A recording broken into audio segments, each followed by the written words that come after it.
Sarah Martinez walked through the crowded streets of downtown Seattle, her worn sneakers making no sound against the wet pavement. Rain drizzled steadily, turning the world into a blur of gray and muted colors. She pulled her hood up, not to hide from the weather, but from the stares that sometimes followed her. At 34, Sarah looked like any other woman trying to make ends meet in an expensive city. Her clothes were simple, her makeup non-existent, and her dark hair was pulled back in a practical ponytail that had seen better days. What people didn't know, what they couldn't see beneath her ordinary appearance, was the steel that ran through her spine like rebar through concrete. Sarah Martinez wasn't just another struggling single mother working 2 jobs to pay rent. She was Lieutenant Commander Sarah Martinez, retired Navy SEAL, one of the first women to complete the grueling training program that had broken men twice her size. But that life felt like a distant dream now, buried under bills and responsibilities that never seemed to end.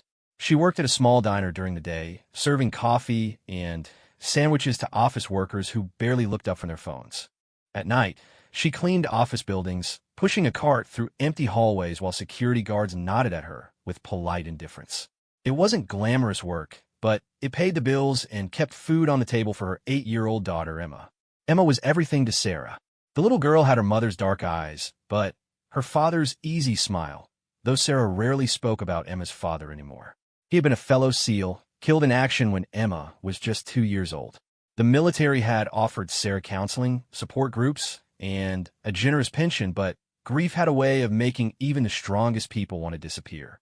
So she had taken her honorable discharge, moved across the country, and tried to build a normal life for herself and her daughter. The problem with trying to be normal when you've spent years being exceptional is that normal never quite fits. Sarah found herself checking exits wherever she went, automatically cataloging potential threats and escape routes. She couldn't help but notice the way people moved, the subtle signs of aggression or fear in their body language. Sometimes, late at night, while mopping floors in empty offices, she would catch her reflection in a window and see the ghost of the warrior she used to be staring back at her. Today had been particularly difficult. Emma's school had called about a field trip that required a permission slip and a $20 fee. $20 might as well have been $20,000 in Sarah's current budget. She had smiled and told the teacher she would send it in tomorrow, knowing full well that tomorrow's tips would barely cover grocery money. These were the moments when her old life felt like a cruel joke, when all her training in combat tactics and survival seemed useless against the everyday battle of making ends meet. As she walked home from her evening shift at the cleaning company, Sarah's phone buzzed with a text message. It was from her neighbor, Mrs. Chun, an elderly woman who sometimes watched Emma when Sarah's schedules overlapped. "Sarah, some men were asking about you today. They seemed intense. Emma is safe with me, but I'm worried." Sarah's blood turned to ice water in her veins. Her hand instinctively moved to her hip, where she used to carry a sidearm, but found only empty air. She hadn't carried a weapon in 3 years, hadn't even thought she needed to. Who could possibly be looking for her? She had been careful to keep her military background private, using only her first and middle names on job applications, avoiding anything that might connect her to her previous life. She quickened her pace, her civilian shuffle transforming into the purposeful stride of someone who had once moved through hostile territory under cover of darkness. The muscle memory was still there, buried but not forgotten. Her senses sharpened, picking up details she had trained herself to ignore during her civilian life. The man in the coffee shop who had been reading the same page of his newspaper for 20 minutes. The black sedan that had been parked on her street for 3 days running. The way the homeless veteran outside the grocery store had suddenly disappeared after being a fixture there for months. Sarah's apartment building came into view, a tired-looking structure that housed mostly immigrants and single mothers like herself. She could see Mrs. Chen's window on the second floor, warm light spilling out onto the fire escape where she kept her small garden. As Sarah approached the building, she noticed something that made her pause. The front door was slightly ajar, and the security camera that usually blinked red was dark. Every instinct she had developed over years of dangerous missions screamed at her to stay away, to call for backup, to approach with extreme caution. But Emma was upstairs, and that overrode every tactical consideration. Sarah slipped into the building through the back entrance, using the key Mrs. Chun had given her months ago in case of emergencies. She moved up the stairs like a shadow, her feet finding the spots where the old wooden steps wouldn't creak. Mrs. Chin's door was closed, but not locked. Sarah knocked softly in the pattern they had agreed upon, 3 quick taps followed by 2 slow ones. The door opened immediately, and Mrs. Chin's worried face appeared in the gap. "Sarah, thank goodness. Come in quickly." Emma was sitting on Mrs. Chin's couch, coloring in a book while a cartoon played quietly on the television. She looked up when her mother entered, her face lighting up with a smile that could have powered the entire building. "Mama, Mrs. Chun made dumplings for dinner. She saved you some." Sarah knelt down and pulled her daughter into a fierce hug, breathing in the familiar scent of Emma's shampoo and the lingering smell of Mrs. Chen's cooking. For a moment, holding her child, she felt like she could handle anything the world threw at them. "Tell me about these men," Sarah said quietly to Mrs. Chun while Emma returned to her coloring. Mrs. Chen's expression grew serious. 3 of them. They knocked on your door around noon, then came to ask me if I knew when you would be home. They said they were old friends, but..." She shook her head. "I've seen enough in my life to know when men are lying.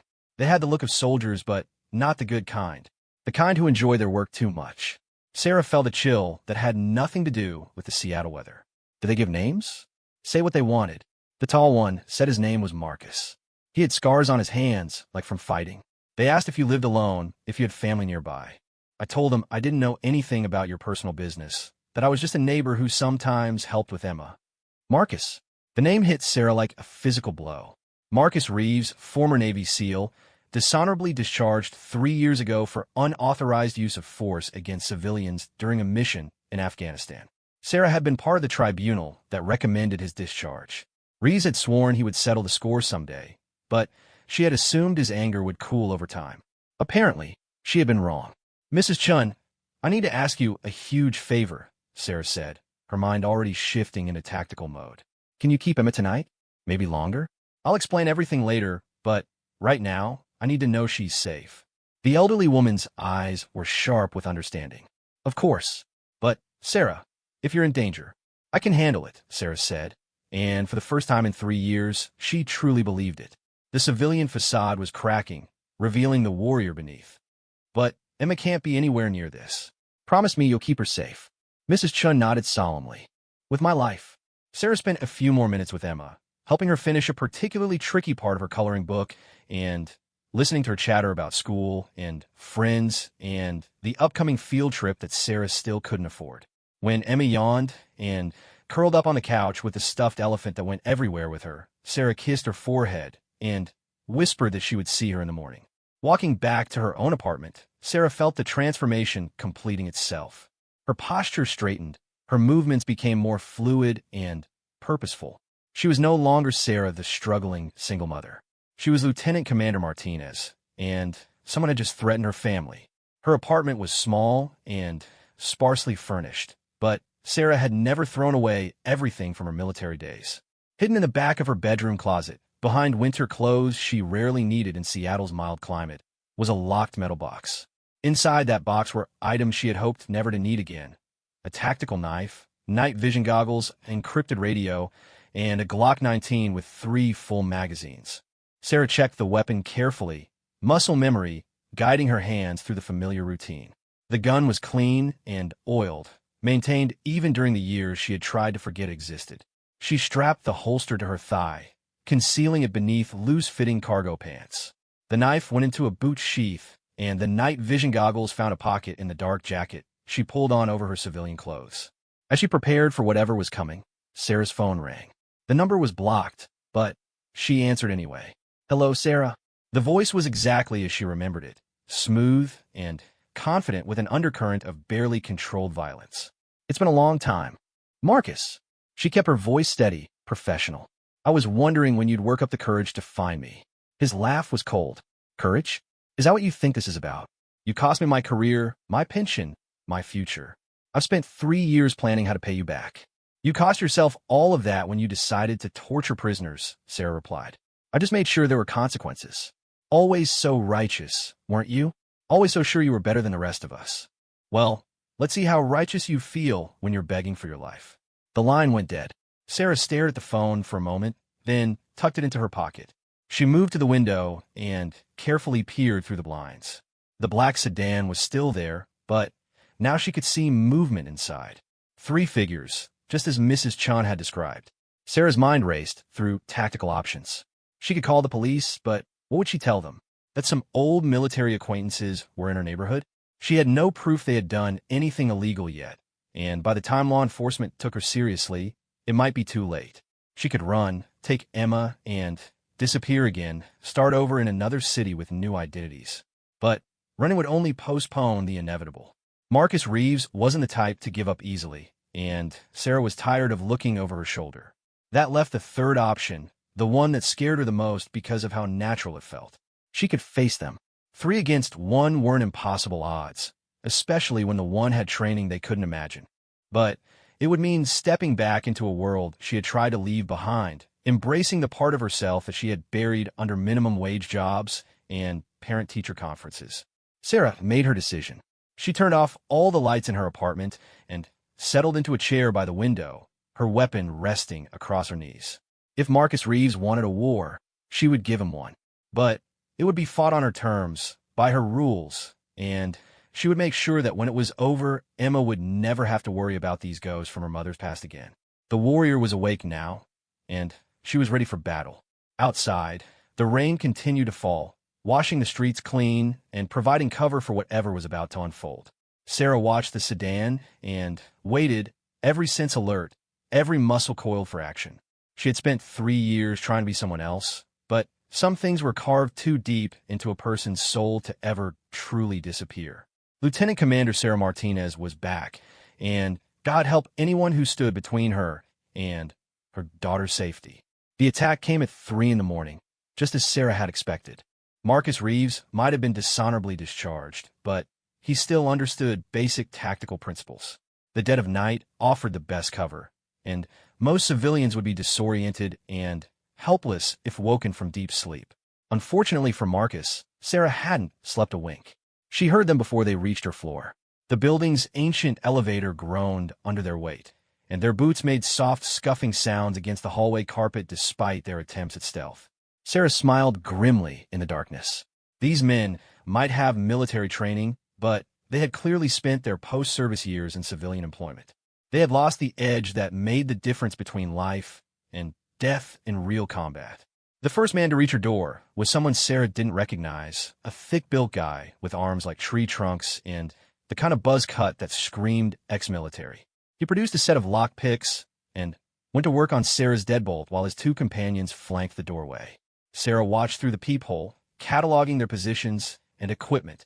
They wore dark clothing, but no body armor, and she could see the outline of handguns concealed under their jackets. The lock clicked open with barely a whisper. Amateur hour, Sarah thought.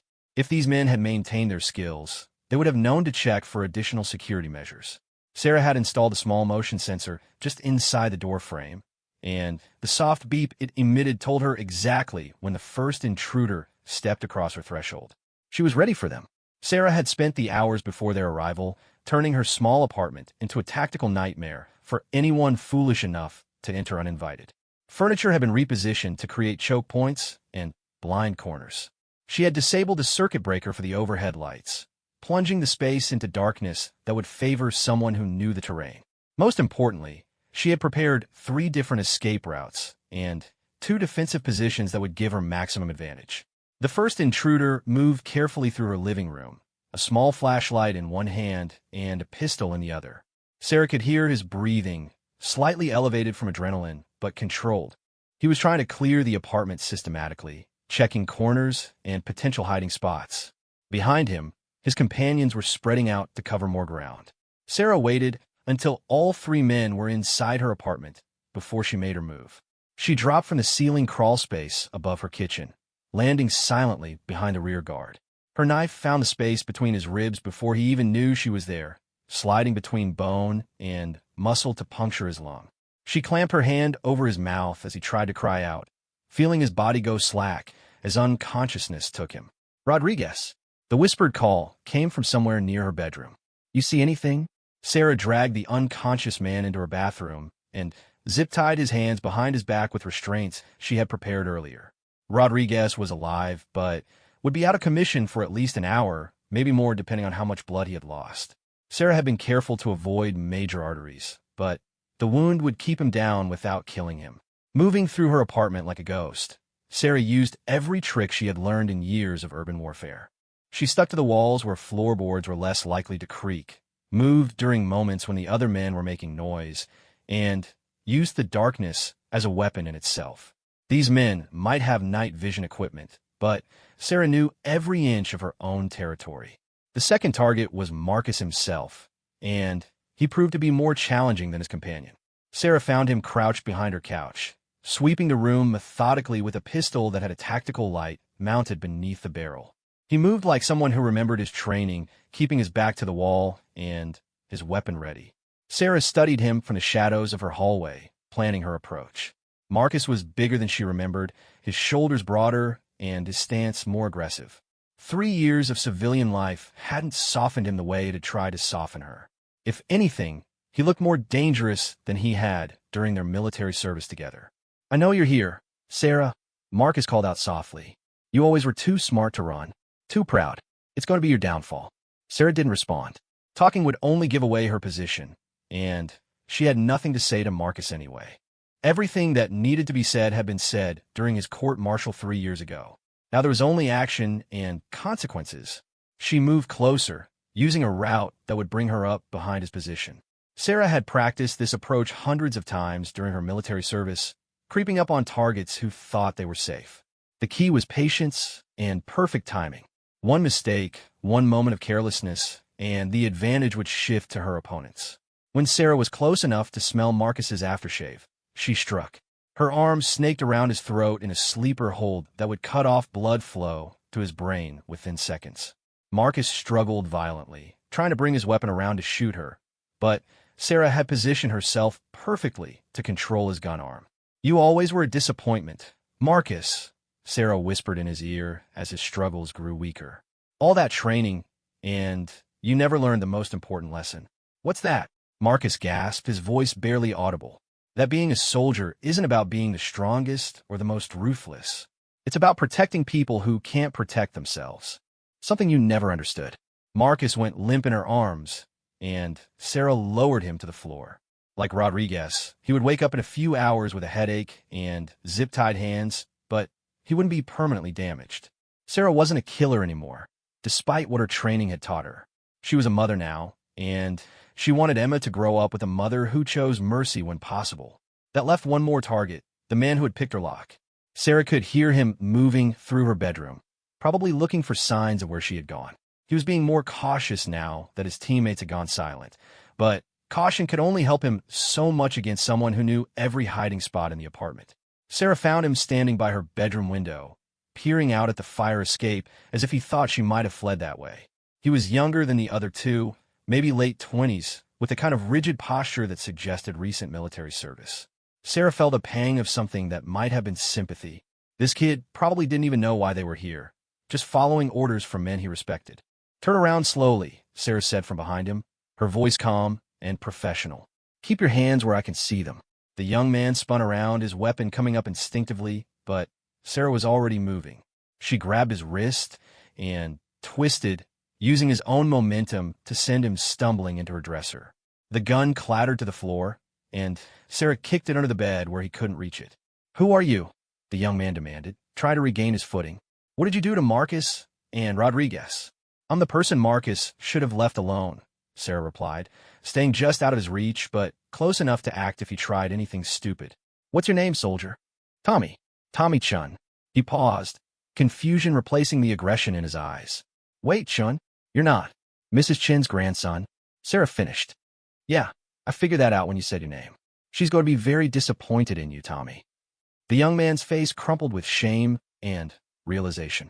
"She didn't tell me she knew you. Marcus just said you were a dangerous terrorist who had escaped justice. He said we were doing our patriotic duty by bringing you in." Sarah felt anger flash through her like lightning. Marcus hadn't changed at all, still manipulating good people to serve his twisted agenda. Tommy Chun was probably a decent kid who had been fed lies about Sarah's past and convinced that he was helping his country. "Tommy, your grandmother has been watching my daughter for 3 years. She's one of the kindest people I've ever met, and She raised you better than this. Sarah kept her voice gentle but firm. Marcus Reeves is using you. He's not a patriot. He's a disgrace to the uniform who tortured prisoners and got kicked out of the Navy for it. Tommy looked stricken, his hand going to a small scar on his cheek that Sarah recognized as a memento from IED shrapnel. He was a combat veteran, probably struggling with his own demons, and Marcus had exploited that vulnerability. I don't understand, Tommy said quietly. Marcus showed us documents, official-looking stuff that said you were wanted for treason. Forged, Sarah said flatly. Marcus has connections in the intelligence community, people who owe him favors or share his twisted worldview. It wouldn't be hard for him to create fake documentation if he knew the right people. She moved to her closet and pulled out a folder she kept hidden behind her winter clothes. Inside were her military records, commendation letters, and a photo of her receiving the Navy Cross from the Secretary of the Navy himself. She handed the folder to Tommy, watching his face as he read through the documents. Lieutenant Commander Sarah Martinez, Tommy read aloud, his voice growing more confused with each page. Navy Cross, Silver Star, Bronze Star with V device for valor. 3 tours in Afghanistan, 2 in Iraq. Exemplary service record. He looked up at Sarah with something approaching awe. You're a legitimate war hero. I was a soldier who did her job, Sarah corrected. Just like you were. The difference is that when I saw someone betraying everything we swore to protect, I spoke up about it. That's what heroes actually do, Tommy. They tell the truth, even when it's dangerous. Tommy sank down onto Sarah's bed, still clutching the folder.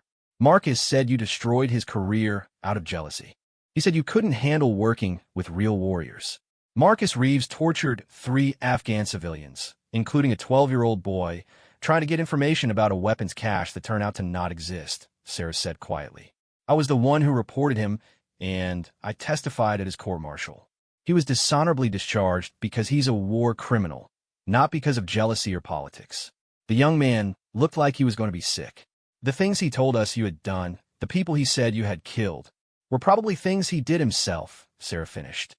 It's called projection, Tommy. Bad people often accuse others of their own crimes to deflect attention from their own guilt. From a living room came the sound of Marcus starting to regain consciousness, groaning as he tested his restraints. Sarah checked her watch. He was waking up earlier than she had expected, which suggested he had built up some tolerance to sleeper holds over the years. Tommy, I need you to make a choice, Sarah said, her voice taking on the tone of authority she had once used to command Navy SEALs in combat.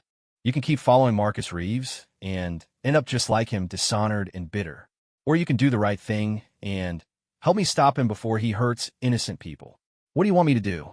Tommy asked, and Sarah could hear the sincerity in his voice. Call the police. Tell them you've uncovered a conspiracy to harm a civilian. Show them the fake documents Marcus used to convince you, and tell them where they can find the real ones. Sarah pulled out her phone and handed it to him. Your grandmother is going to be proud of you for doing the right thing. Tommy took the phone with shaking hands. As he dialed 911, Sarah heard Marcus's voice from the living room, no longer groggy but sharp with anger. Sarah, I know you can hear me. This isn't over. You think you've won, but you have no idea what you've just started. Sarah walked to the living room doorway, where Marcus could see her. He was sitting up against her couch, his hands zip-tied behind his back, and a bruise forming on his throat where she had applied the sleeper hold. Rodriguez was still unconscious in the bathroom, but his breathing was steady. It's over, Marcus, Sarah said calmly. You lost the moment you decided to threaten my family. Marcus laughed, but there was no humor in the sound. You think this was it? You think 3 men were all I brought to this party? Sarah, you trained me. You know I always have a backup plan. A chill ran down Sarah's spine. What are you talking about? I brought 6 men to Seattle, not 3. And while you were playing games with us, the other team was handling phase 2 of the operation. Marcus's smile was cruel and triumphant. They're at your daughter's school right now. Sarah, something about a gas leak that requires emergency evacuation of all students. Sarah's blood turned to ice. Emma's school wouldn't be in session at 3 in the morning, but if Marcus had people there, it meant they were planning something for later. Or worse, they might already have moved against Mrs. Chun. You're lying, Sarah said, but she was already moving toward the window to check the street below. Am I? Why don't you call your elderly neighbor and ask how she's doing? Sarah grabbed her phone from Tommy, who had just finished giving information to the 911 dispatcher. She speed dialed Mrs. Chen's number, her heart hammering against her ribs. The phone rang once, twice, 3 times before going to voicemail. "She's a light sleeper," Sarah said, her voice tight with fear. "She always answers on the second ring." Marcus's laugh filled the apartment like poison. "Phase 2 was always the real operation, Sarah. You were just a distraction. By the time you get to your daughter, it'll be too late to stop what's already in motion." Sarah felt something cold and terrible awakening in her chest, something she had kept buried for 3 years. It was the part of her that had once moved through enemy territory like a force of nature, leaving nothing but silence in her wake. The part that had earned her the respect and fear of terrorists across 2 theaters of war. Lieutenant Commander Martinez was done playing games. "Tommy," she said without taking her eyes off Marcus, "change of plans. When the police get here, tell them we're going to need backup. A lot of backup." She was already moving toward her weapons cache, and for the first time since this nightmare began, Marcus looked genuinely afraid. Sarah moved through the pre-dawn streets of Seattle like a shadow given purpose. Every instinct honed through years of special operations training was now fully engaged, her mind operating with the cold precision that had once made her one of the Navy's most effective operators. The rain had stopped, leaving the streets slick and gleaming under the amber glow of streetlights. Mrs. Chen's apartment was dark and silent when Sarah arrived, but the front door was standing wide open. Sarah's heart clenched as she approached, weapon drawn, and senses alert for any sign of ambush. The elderly woman's small living space had been ransacked, furniture overturned, and personal belongings scattered across the floor like fallen leaves. There was no sign of Mrs. Chun or Emma. Sarah forced herself to remain calm as she processed the scene. No blood on the walls or carpet, which meant whoever had taken them wanted them alive, at least for now. The ransacking was too thorough to be random, too systematic. They had been looking for something specific, probably information about Sarah's past or present circumstances. On the kitchen table, weighted down by Mrs. Chen's ceramic teacup, was a note written in block letters on plain white paper. "Pier 47, Warehouse 12. Come alone. No police. You have 1 hour or they die." Sarah checked her watch. 4:15 in the morning. She had until 5:15 to reach the waterfront and figure out how to extract 2 civilians from what was almost certainly a trap. Under normal circumstances, this would be exactly the kind of situation where a trained operator would call for backup, establish overwatch positions, and plan a methodical assault. But these weren't normal circumstances.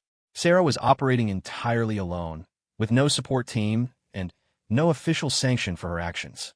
Even if she could convince the local police to take her seriously, bringing law enforcement to a hostage situation would almost certainly result in civilian casualties. Marcus Reeves was unstable and vengeful, and Sarah couldn't risk Emma's life on the hope that he would surrender peacefully. She had to go in alone, which meant she needed every advantage she could manufacture. Sarah returned to her apartment building, where police cars were now parked outside, and officers were taking statements from Tommy Chen. She slipped in through the back entrance and quickly gathered additional equipment from her hidden cache. Night vision goggles, tactical vest, extra magazines for her sidearm, and a compact assault rifle she had legally purchased years ago but never used. As she prepared her gear, Sarah's phone buzzed with a text message from an unknown number. "Hope you're not thinking about doing anything heroic. We have eyes on the building. Come to the pier exactly as instructed, where your daughter learns what her mother's real job used to be." Attached to the message was a photo that made Sarah's blood run cold. Emma was sitting in what looked like a storage container, her small hands tied with rope and a piece of duct tape over her mouth. Her eyes were wide with fear, but she appeared unharmed. Mrs. Chan was visible in the background, also restrained but conscious. Sarah studied the photo for details that might give away their location. The lighting suggested artificial illumination, probably industrial fixtures. The walls were corrugated metal, consistent with a shipping container or warehouse. Most importantly, she could see part of a company logo on a crate in the background, Pacific Northwest Shipping. A quick internet search revealed that Pacific Northwest Shipping leased space in multiple warehouses along the Seattle waterfront, including several near Pier 47. That gave Sarah something to work with, a way to narrow down the possible locations where her family was being held. But First, she needed to deal with the surveillance team that was presumably watching her building. Sarah changed into dark tactical clothing and applied camouflage paint to her face and hands. She looked like what she was, a trained killer preparing for war. The woman who served coffee and mopped floors had been completely replaced by the operator who had once hunted terrorists through the mountains of Afghanistan. Exiting through the building's basement and a maintenance tunnel that connected to the city's storm drain system, Sarah emerged 3 blocks away from her apartment. She worked her way back toward the building using rooftops and alleyways, moving like smoke through the urban landscape. It didn't take long to spot the surveillance team. 2 men in a dark blue van parked across the street from her building tried to look casual while maintaining visual contact with the exits. They were good enough to fool civilian security, but Sarah had been trained to detect and evade much more sophisticated surveillance networks. She approached from the van's blind spot, using parked cars for concealment. The operatives inside were focused on the building and not watching their own 6 o'clock. Sarah could hear them talking quietly through the van's partially open window. Target hasn't shown yet. Maybe she's calling him back up after all.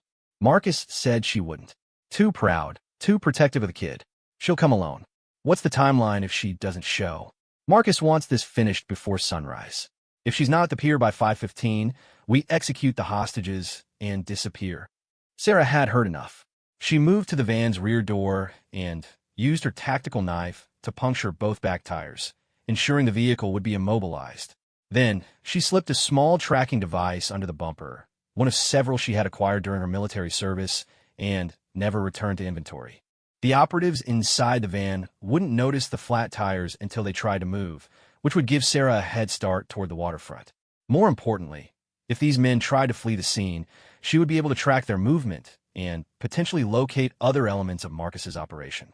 With the surveillance neutralized, Sarah made her way toward the Seattle waterfront using a route that would avoid traffic cameras and police patrol zones. The city was mostly quiet at this hour, with only the occasional delivery truck or taxi breaking the silence. Sarah moved through industrial neighborhoods where the buildings were dark and the streets empty. As she approached the Pier District, Sarah could smell salt water and diesel fuel, the distinctive odors of a working port. Warehouse 12 was located near the end of Pier 47, a massive corrugated metal structure that loomed against the gray sky like a sleeping giant.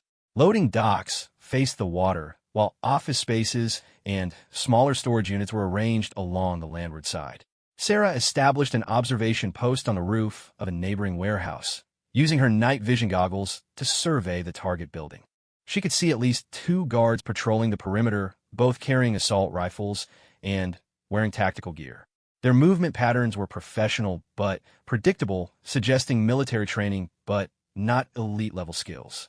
Light was beginning to creep into the eastern sky, painting the water with bands of pale gold and gray. Sarah checked her watch again.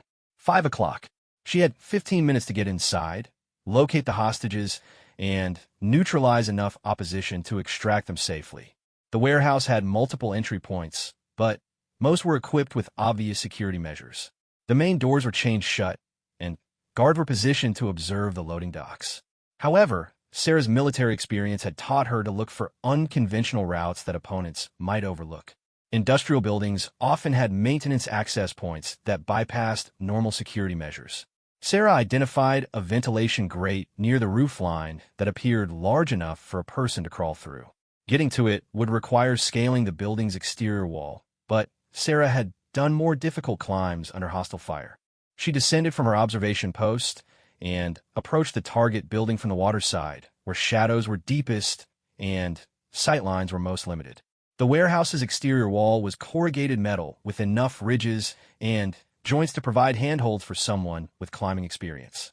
Sarah scaled the wall methodically, testing each grip before committing her full weight. The metal was cold and slippery with moisture, but her gloves provided adequate traction. She reached the ventilation grate without alerting the guards below, then used her knife to remove the screws holding in place. The ventilation shaft was exactly as cramped and uncomfortable as she had expected, but it provided access to the warehouse interior without triggering any obvious alarms. Sarah crawled through the ductwork for what felt like hours, but was probably only minutes, following the path toward the main storage area where the hostages were most likely being held. When she finally reached a grate that looked down into the warehouse proper, Sarah felt her heart sink.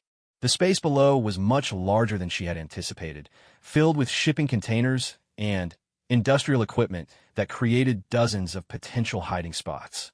Worse, she could count at least 6 armed men moving through the space, all wearing matching tactical gear and carrying professional-grade weapons. This wasn't just a revenge plot by a disgraced ex-SEAL. This was a well-funded operation with serious backing, the kind of resources that suggested Marcus had found powerful allies willing to support his vendetta against Sarah. As she watched from the shadows above, Sarah spotted a cluster of shipping containers in the far corner of the warehouse that seemed to be receiving special attention from the guards. One container had its doors open, and she could see artificial lighting spilling out from inside. That was almost certainly where Emma and Mrs. Chan are being held. Sarah also noticed something else that made her blood run cold. Among the guards patrolling the warehouse floor, she recognized 2 faces from her military service. These weren't just random mercenaries Marcus had hired. They were former special operations personnel, men she had trained alongside, and fought beside in some of the most dangerous combat zones in the world. Her former teammates were hunting her now, and they knew exactly how skilled and dangerous she could be. This wasn't just a rescue mission anymore. It was a battle between warriors, and only one side would walk away alive. Sarah checked her weapons one more time, said a silent prayer for Emma's safety, and prepared to drop into hell itself if that's what it took to save her daughter. The real war was about to begin. Sarah dropped from the ventilation system into the warehouse like an angel of death clothed in darkness.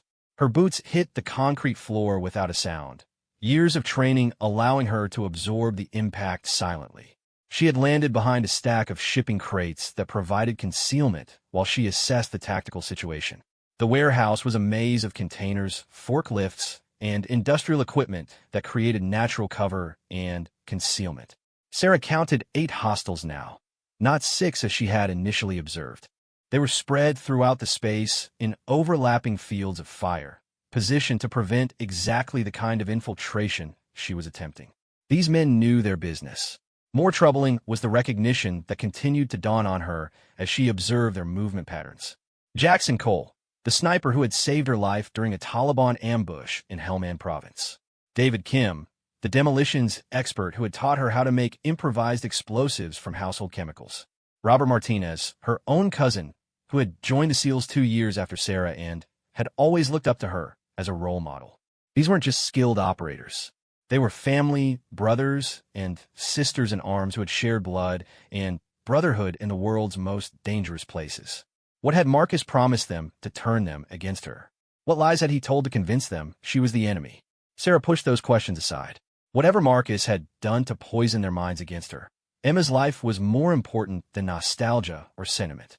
She would try to minimize casualties, but if her former teammates stood between her and her daughter, she would go through them without hesitation. Her first target was a lone guard patrolling the perimeter of the container area where the hostages were held. Sarah recognized him as Tony Vasquez, a combat medic who had once stitched up a shrapnel wound in her shoulder while under enemy fire. The irony wasn't lost on her that she might have to hurt someone who had once saved her life. Sarah moved through the shadows like a predator, using every piece of cover to mask her approach. Vasquez was good, but he was expecting an assault from the warehouse entrances, not from someone already inside his perimeter.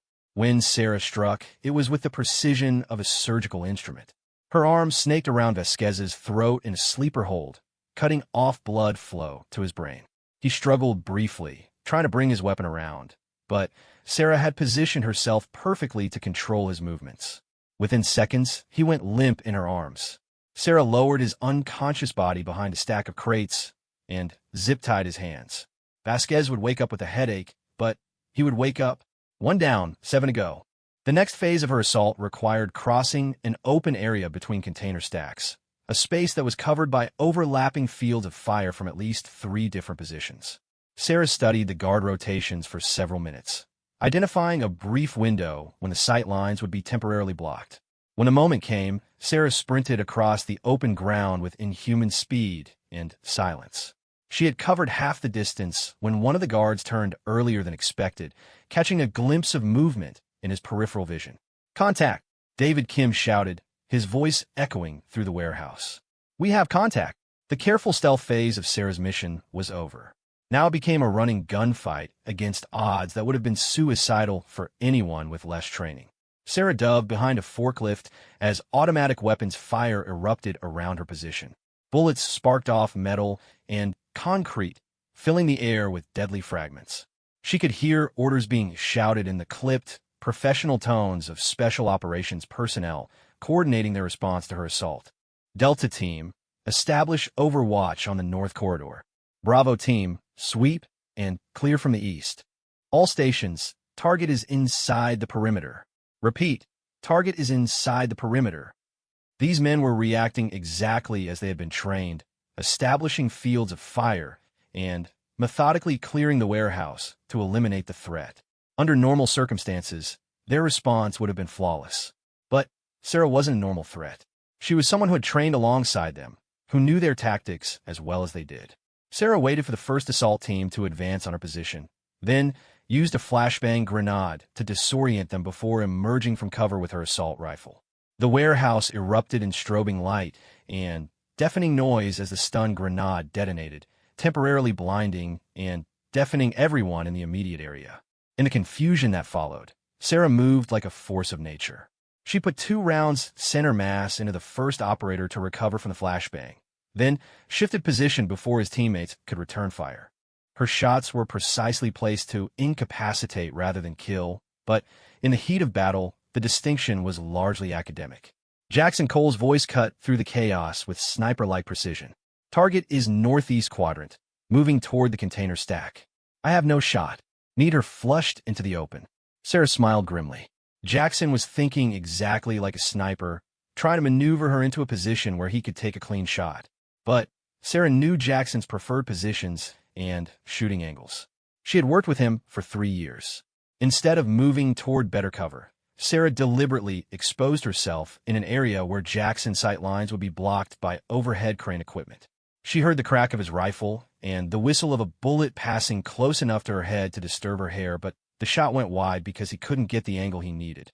Sarah used the crane equipment as a ladder, climbing toward a catwalk that ran along the warehouse's upper level. From there, she would have a commanding view of the entire space and could better coordinate her assault on the container where the hostages were held. She's going high, David Kim shouted. Someone get eyes on the catwalk. But Sarah was already moving along the elevated walkway, using the metal grating and support beams for cover. From her new vantage point, she could see the tactical situation clearly for the first time.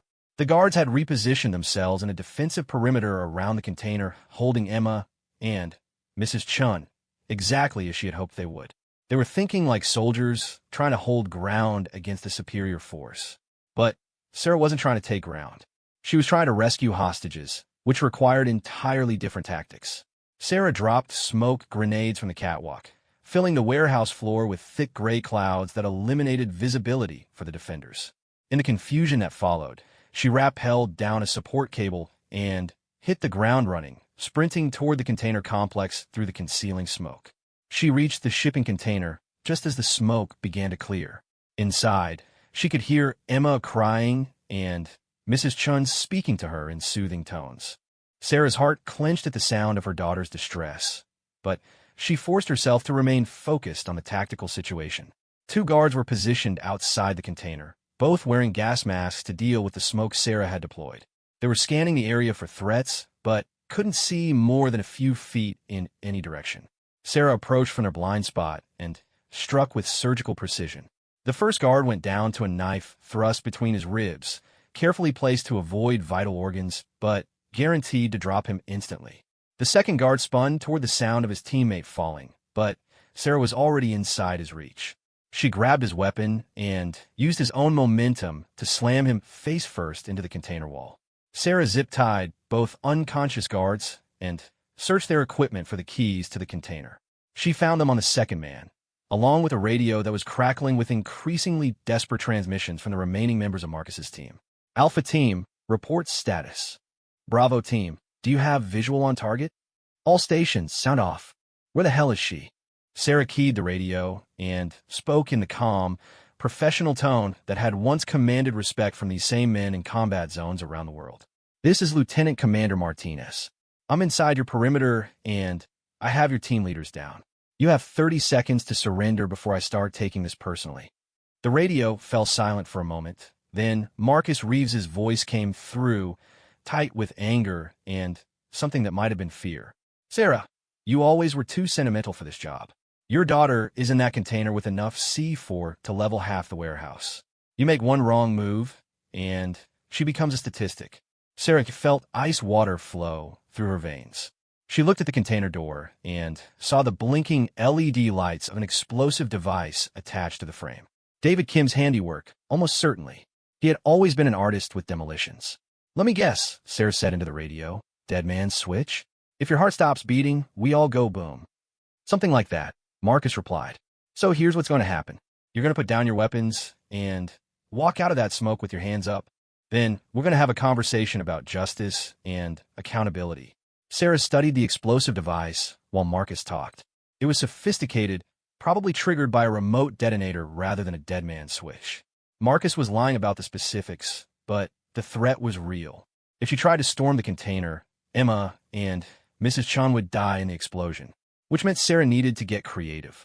"Marcus," she said into the radio, "you've made one critical error in your planning." "What's that?" Sarah smiled, and it was the expression of a predator who had just spotted weakness in her prey. "You assumed I came here alone." On cue, sirens began wailing in the distance, growing louder by the second. Police cars, fire trucks, and what sounded like federal response vehicles were converging on the warehouse district.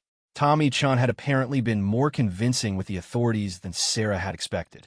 The remaining guards began shouting in confusion as emergency lights began flashing outside the warehouse windows. Sarah heard running footsteps as several men moved toward the exits, presumably to establish perimeters or escape routes. "That's impossible," Marcus snarled over the radio. "You wouldn't risk involving civilians in a military operation." "You're right," Sarah agreed. "I wouldn't. But I also wouldn't let you hurt my daughter to settle some imaginary score. The authorities know you're here, Marcus. They know about the hostages and the explosives. Your only choice now is to surrender and hope they're feeling merciful." Sarah was bluffing, of course. The approaching sirens were probably responding to reports of gunfire, not a coordinated rescue operation. But Marcus and his men didn't know that, and uncertainty was a weapon Sarah could use against them. The radio crackled again, but this time it was a different voice. Robert Martinez, her cousin, speaking with the tone of someone who had finally realized the truth. "Marcus, what the hell have you gotten us into? Sarah's not a terrorist. She's family. She's a traitor who destroyed my life." Marcus screamed, his composure finally cracking. "She chose politics over loyalty. She chose justice over covering up war crimes," Robert replied, and Sarah could hear the disgust in his voice. "We all heard the stories, Marcus. We just didn't want to believe them." Sarah seized a moment of discord among her opponents. She unlocked the container door and slipped inside, keeping her weapon ready in case this was some elaborate trap. Emma was huddled in the corner with Mrs. Chun, both of them bound but unharmed. When Emma saw her mother, she began crying with relief, the sound muffled by the duct tape over her mouth. Sarah quickly cut their restraints and removed their gags, pulling Emma into a fierce hug. "Mama, I was so scared," Emma whispered against Sarah's shoulder. "I know, baby. I know. But we're going to be okay now." Mrs. Chin looked at Sarah with knowing eyes. "Your friends out there, they're not really your friends anymore, are they?" "No," Sarah admitted. "They're not. But some of them are starting to remember who they used to be." The radio erupted with multiple voices as Marcus's team began to fragment under pressure. Some voices advocated immediate evacuation, others wanted to continue the fight, and a few were demanding answers about the true nature of their mission. Sarah keyed the radio one final time. "This is Lieutenant Commander Martinez to all personnel. The hostages are secure and under my protection. Any operator who wishes to surrender will be treated fairly. Any operator who chooses to continue following Marcus Reeves will be treated as a hostile combatant. Choose wisely." Outside the container, Sarah could hear the approaching sirens growing louder. Soon, the warehouse would be surrounded by law enforcement personnel who would complicate any attempted rescue. Sarah needed to end this situation quickly, before it escalated into a siege that could endanger innocent civilians. But first, she had one final confrontation to handle. Marcus Reeves himself was still out there, still armed and dangerous, and still obsessed with settling his imaginary debt with Sarah. The final battle was about to begin, and only one of them would walk away from it alive. The warehouse had become a battleground where loyalty and betrayal collided in the gray space between right and wrong. Sarah moved through the smoke and shadows with Emma and Mrs. Chun, guiding them toward what she hoped would be safety, while her former teammates struggled with the realization that they had been manipulated into hunting one of their own. The sirens were getting closer now, and Sarah could see flashing red and blue lights beginning to reflect off the warehouse windows. Whatever happened next, it needed to happen quickly. Law enforcement would storm the building soon, and when they did, the situation would spiral completely out of control. Sarah, Robert Martinez's voice called out from somewhere in the smoke-filled warehouse. Sarah, we need to talk. Sarah positioned Emma and Mrs. Chun behind a stack of shipping containers that would provide protection from both gunfire and potential explosive devices. She checked her weapon and prepared to face whatever was coming next. I'm here, Robert, she called back, her voice carrying the authority of command that had once made her one of the most respected officers in naval special warfare. Her cousin emerged from the smoke like a ghost, his weapon lowered but still ready. Robert looked older than she remembered, with new lines around his eyes and gray threading through his dark hair. Combat had aged him, as it aged everyone who survived it long enough. Is it true? He asked, his voice heavy with something that might have been shame. About Marcus, about what he did in Afghanistan? You know it's true, Sarah replied quietly. You all knew. You just didn't want to admit that one of your own could cross that line. Robert's shoulders sagged as he processed the implications of what she had said. We thought. Marcus said you were jealous of his success, that you fabricated evidence to destroy his career. I wish that were true, Sarah said. It would be easier to live within the reality. What reality? Sarah met her cousin's eyes, seeing the man she had once known, before Marcus's poison had turned him into something else. That I wasn't the only one who knew what Marcus was doing. I was just the only one willing to speak up about it. The words hit Robert like a physical blow. Sarah could see him remembering moments from their deployments, incidents that had seemed questionable at the time, but had been rationalized away or ignored. The gradual corruption of someone they had trusted, and their own failure to stop it before it went too far. Jesus, Sarah, what have we done? Before Sarah could answer, another voice cut through the smoke and chaos. Marcus Reeves himself, no longer bothering to coordinate his remaining team, no longer pretending this was about anything other than personal vendetta. How touching, Marcus said, his voice echoing from multiple directions as he moved through the warehouse like a predator circling his prey. A family reunion in the middle of a war zone. Tell me, Robert, are you ready to choose sides? Robert raised his weapon, but he wasn't pointing at Sarah anymore. He was scanning the smoke, looking for Marcus. I already chose, Robert said loudly enough for everyone to hear. I chose to remember what honor actually means. Marcus's laughter was cold and bitter. Honor? You want to talk about honor? I gave everything to this country. I bled for it, killed for it, sacrificed pieces of my soul for it. And when I did what needed to be done to get actionable intelligence, Sarah here threw me under the bus to protect enemy combatants. You tortured a child, Sarah replied, her voice carrying across the warehouse like a judgment. A 12-year-old boy who didn't know anything about weapons caches or terrorist networks. You tortured him because you enjoyed it. I got results. You got nothing but false confessions and civilian casualties. Sarah was moving now, using her voice to mask the sound of her footsteps as she repositioned herself in the warehouse. The weapons cache you were looking for didn't exist, Marcus. It never existed. You tortured that family for information they didn't have. The smoke was beginning to clear, revealing the carnage of their battle.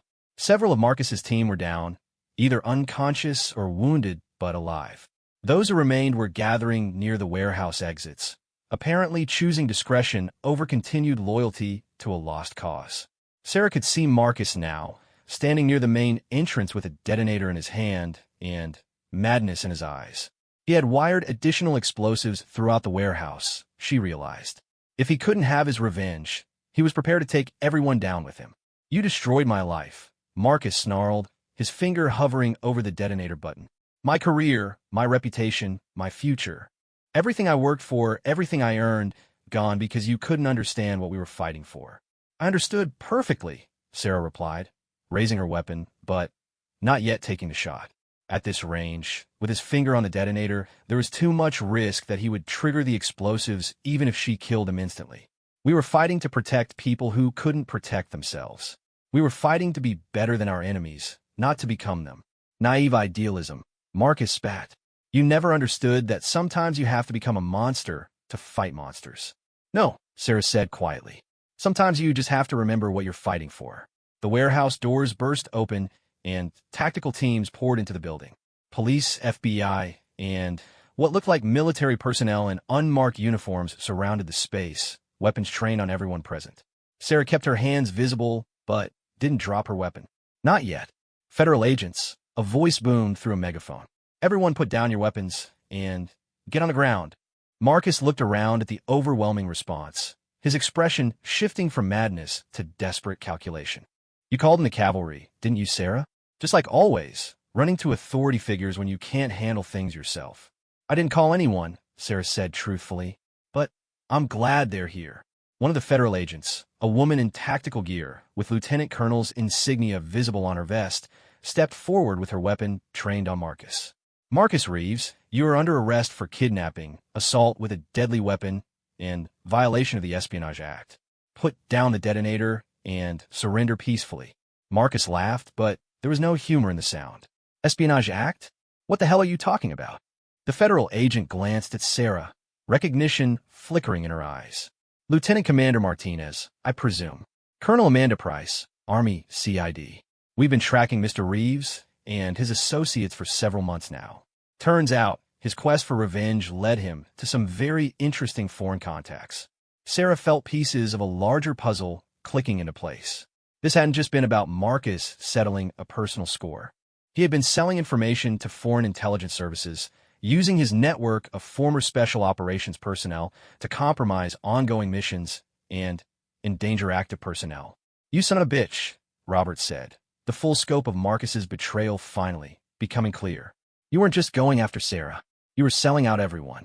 Marcus's face twisted with rage and desperation. I gave my life to this country. When they cast me aside like garbage, I decided to get some value back for my sacrifice. You became a traitor, Sarah said simply. Everything we swore to protect, you sold to the highest bidder. For a moment, the warehouse was silent except for the sound of tactical teams establishing positions and the distant wail of additional sirens. Everyone present understood that they were witnessing the final moments of a man who had lost everything that ever mattered to him, including his own sense of who he was supposed to be. Marcus, Sarah said quietly, her weapon still trained on him, but her voice taking on the tone she had once used to talk down suicidal soldiers in combat zones. It doesn't have to end this way. Put down the detonator. Let these people go home to their families. Marcus looked around at the faces surrounding him, seeing the disgust and disappointment in the eyes of men who had once called him brother. His finger tightened on the detonator button. If I can't have my revenge, Sarah, then no one gets to have their happy ending. Sarah saw his intention in his eyes a split second before he acted. She squeezed her trigger 3 times in rapid succession, her shots precisely placed to disable his arm without killing him instantly. Marcus screamed and dropped the detonator, which clattered across the concrete floor without exploding. Federal agents swarmed Marcus's position as he collapsed, clutching his wounded arm and cursing everyone present. The detonator was secured, the explosive devices were disarmed, and slowly, carefully, the nightmare began to wind down. Sarah dropped her weapon and raised her hands as tactical teams secured the area. She could see Emma and Mrs. Chun being led to safety by paramedics, both of them shaken but unharmed. That was all that mattered. Everything else was just paperwork and consequences. Colonel Price approached Sarah with something that might have been respect in her eyes. Lieutenant Commander, you've been through hell tonight, but I need you to know that this operation revealed an espionage network that threatened national security. Your actions may have saved more lives than you'll ever know. I wasn't thinking about national security, Sarah replied honestly. I was thinking about my daughter. Sometimes, Price said with a slight smile, those two things are the same.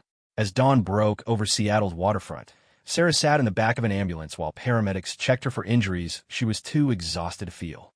Emma was curled up beside her, finally safe and starting to process the night's events. Mrs. Chun was in another ambulance, being treated for mild dehydration and shock, but otherwise unharmed. Robert approached the ambulance, looking like a man who had aged a decade in a single night. "Sarah, I need you to know how sorry I am. We all are. We should have seen through Marcus's lies." "You saw what you needed to see at the time," Sarah replied. "That's what good soldiers do. They trust their teammates until given a reason not to." "What happens now?" Sarah looked out at the Seattle skyline, painted gold and orange by the rising sun. Somewhere out, there was a city full of people going about their normal lives, unaware of how close they had come to tragedy. Coffee shops were opening, commuters were heading to work, children were getting ready for school. "Now we go back to being normal people," Sarah said. "We remember that the war is over, and we find ways to serve our country that don't involve carrying weapons." Robert nodded slowly. Marcus was wrong about a lot of things, but he was right about one. "You were always the best of us, Sarah. The strongest, the smartest, the most committed to doing the right thing, even when it cost you." "I'm not special, Robert. I'm just a mother who was willing to do whatever it took to protect her child. Any parent would have done the same." "Maybe," Robert said, "but not every parent has the skills to take on 8 operators and win." As federal agents finished processing the scene and taking statements, Sarah felt a weight lifting from her shoulders that she hadn't even realized she was carrying. For 3 years, she had tried to bury the warrior part of herself, to pretend that Lieutenant Commander Martinez had never existed. But tonight had taught her something important. She wasn't Sarah, the struggling single mother, or Lieutenant Commander Martinez, the Navy SEAL. She was both, and both parts of her identity were necessary to protect the people she loved. Emma stirred beside her, looking up with eyes that held new understanding of who her mother really was. "Mama, are you really a superhero?" Sarah smiled and pulled her daughter closer. "No, baby. I'm just someone who loves you very much." "That's the same thing," Emma said with the absolute certainty that only children possess. Maybe she was right. Maybe being willing to fight for the people you love was the only superpower that really mattered.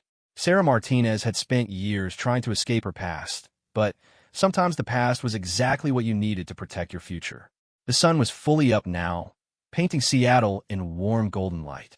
Somewhere in the distance, Sarah could hear the sound of school bell ringing, calling children to another day of learning and growing and becoming who they were meant to be. Emma would be joining them soon, returning to a normal life where her biggest concerns were homework and field trips and making friends. But she would carry with her the knowledge that when darkness threatened, her mother had been strong enough to drive it back. That was a legacy Sarah could be proud of. That was a story worth telling. And if the time ever came when that strength was needed again, Lieutenant Commander Martinez would be ready.